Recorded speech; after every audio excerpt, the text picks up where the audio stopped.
রেজিনগর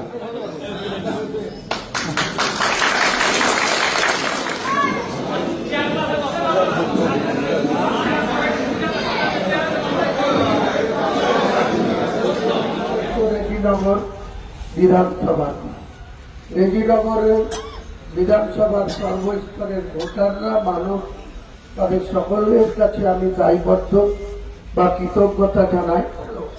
আজকের মমতা ব্যানার্জির চোরের রঙে তুলাবাসের নেত্রী চাকরি বিক্রি করে তার মন্ত্রিসভার পার্থ চট্টোপাধ্যায় 51 কোটি টাকা ধরা পড়ে তার বান্ধবী অর্পিতা 3 বছর জেল খেটে টেনে বেরিয়েছে। তার জ্যোতিপ্রিয় মল্লিক মন্ত্রিসভার সদস্য, বনমন্ত্রী ছিল, তার আগে খাদ্যমন্ত্রী হিসেবে যে দুর্নীতি করেছিল তার দায়ে 1 বছর জেল খেটেছে।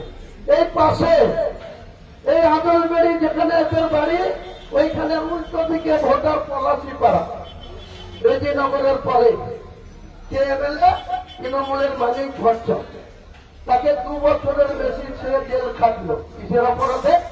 আজকে প্রত্যেকটা প্রাইমারি স্কুলে যান, না আছে ছাত্র, না আছে শিক্ষক, প্রত্যেকটা মানুষকে শুধু ভাওতা